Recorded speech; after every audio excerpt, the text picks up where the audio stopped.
Superman is one of the most enduring icons of pop culture. Known for his unbreakable morals, infinite kindness, and classic American ideals, the character of a strange visitor from the stars has been a beloved piece of global iconography for close to 85 years. And yet, there's one moment in 2013's Man of Steel where Superman stopped being a hero. Before we get too deep into today's episode, please be sure to like, comment, and subscribe for more videos just like this. Recall, if you can, the recent past of the 2000s, a decade when everything seemed like it could be possible for the brave new frontier that was the superhero movie. Nolan's Batman trilogy had just demolished the box office, Iron Man jump-started the MCU, and WB was mustering a new effort at reigniting the Superman brand, after a bit of a false start with Superman Returns. Initially, it seemed like Brandon Routh was going to don the red and blue again in a sequel titled Man of Steel, which would have put forward a more action-oriented, streamlined story. Pitched by Bryan Singer as more of a film like Wrath of Khan compared to Returns, Star Trek, the motion picture, the film seemed to get traction internally at Warner's, before, tragically,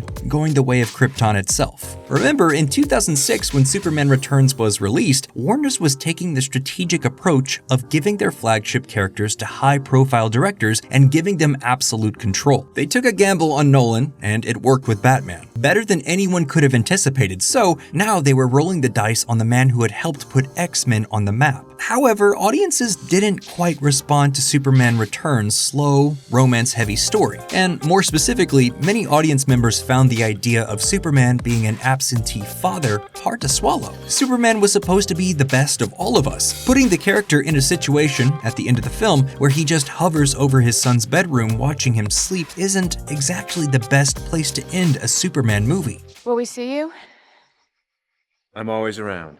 On paper, you can see what Singer and co-writers Michael Dougherty and Dan Harris were trying to do. They were trying to provide the squeaky clean Smallville native a darker shade, something to bring him into the contemporary filmic landscape. They were trying to deconstruct what a hero is. They were attempting to push the flagship standard bearer of idealized Americana into being something else. They were trying to analyze what a hero does when there is no right answer. Only problem being, it just makes him look bad, and Superman should never be in that position. This led to the movie underperforming, DC and Warner's thinking about maybe going ahead with a sequel, and then eventually scrapping it to move into the cinematic universe business. Thus, the studio brought in Zack Snyder to direct a script that Nolan and journeyman scriptwriter David Goyer had developed as a new take on the beloved Metropolis Marvel. The film that would eventually be produced was pulling in lots of positive buzz all throughout production. Everyone seemed excited to witness what the reigning god of cinema, Christopher Nolan, would shepherd into fruition.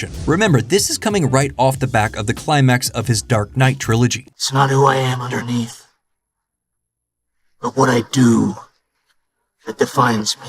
The initial trailer, which showcased a somber contemporary visual style while still putting emphasis on the hopeful and aspirational core of the character, instantly excited fans. It looked like a bold new direction for the character, one that was gritty and grounded and deeply emotional. And yet, much of that tone was nowhere to be found in the finished film. Man of Steel, while beautifully shot and very well acted, has a few major stumbling blocks. In its efforts to contemporize the Man of Steel, it significantly alters key elements of his backstory, putting forward a more jaded, cynical, and pessimistic view of humanity. There's literally a scene where it almost seems like Pa Kent is encouraging young Clark to become a supervillain. You just have to decide what kind of man you want to grow up to be, Clark, because whoever that man is, good character or bad, he's going to change the world. On one level, it's understandable why Goyer and Nolan were so obviously grappling with what the right way to bring Superman into modern times was. But so many of the moments from this film just feel mean-spirited and backwards. That's to say nothing of the scene where Clark lets Pa Kent die in order to preserve his secret identity. But the less said about that moment, the better. The true sin of Man of Steel is that Snyder, Nolan, and Goyer thought it was important to give Superman an arc centered around the decisions that he must make in order to shoulder the burden of being Superman. Superman's respect for life is one of the many ways in which the character inspires us. It's a consistent element across every version of the character. he doesn't kill. Even dating all the way back to the Fleischer cartoons, whenever Superman defeats the villain, he always makes sure to save the ne'er-do-well in question. He never lets anyone die because he's an eternal optimist. He believes that everyone has good in them. Everyone can be redeemed. Snyder and Goyer didn't feel like this idea translated well to a post-9/11 world, so they constructed a third-act sequence in which Clark is forced to choose between killing Zod and saving a group of humans. Superman Return's effort to contemporize the character were bungled, strange, and didn't fit right with the character we had known up until that point. Giving Superman a son? Sure. That idea has even been incorporated into the comics, with Jonathan Kent being a major part of the Superman family in the years since. Furthermore, the two Kent brothers on the CW are great additions to Superman and Lois, but giving Superman a son he's estranged from and that he doesn't take responsibility for? That's a step too far. It's easy to see why, when this forward-looking experiment didn't land, Goyer, Snyder, and company decided to do a bold new take on the character, but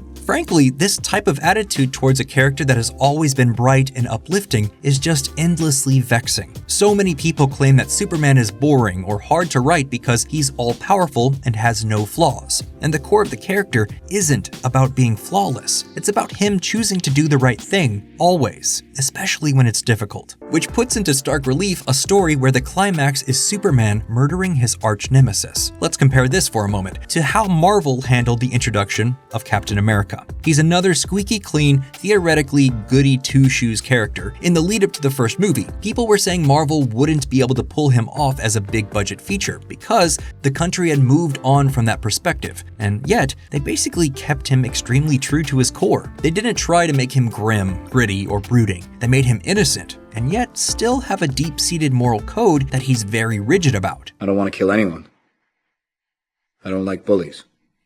I don't care where they're from. It should be self-evident that we all know murdering is wrong. We don't need to commit it to find out for ourselves. During a Comic-Con at Home panel, Goyer said, "You know, we were trying to tell a different kind of Superman story, a Superman story that hadn't been told before, and it required us taking some big swings." Ultimately, this moment, this big swing, would be a problem not just for Superman fans. This type of gritty, nihilistic approach to these characters would echo throughout all of DC's attempted cinematic universe. Every false start, misplaced choice, and weird narrative dead end that these films have suffered can be more often than not linked back to this moment. Instead of telling a Superman story that celebrated the character, history, and the specifics of his almost 90-year legacy, they second-guessed it. They tried to bring Superman down to our level instead of inspiring us to his. And this same creative ethos can be seen everywhere in the DCEU. Just look at everything that happened behind the scenes with both Batman vs Superman and Justice League. It's almost laughable. Today, now that The Flash is thoroughly belly-flopped, it appears that the likelihood of James Gunn's new, very frustratingly named DCU will be a completely clean slate, which frankly is probably the best for everyone. Despite their missteps, there was some really great stuff in the DCEU.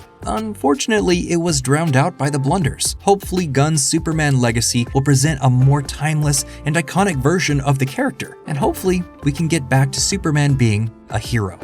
Well, that's it for this episode of Nerdstalgic. What do you think? Should we do another Superman video all about how amazing the Fleischer cartoons are? Let us know down in the comments below, and as always, please like, comment, and subscribe to Nerdstalgic for more videos just like this.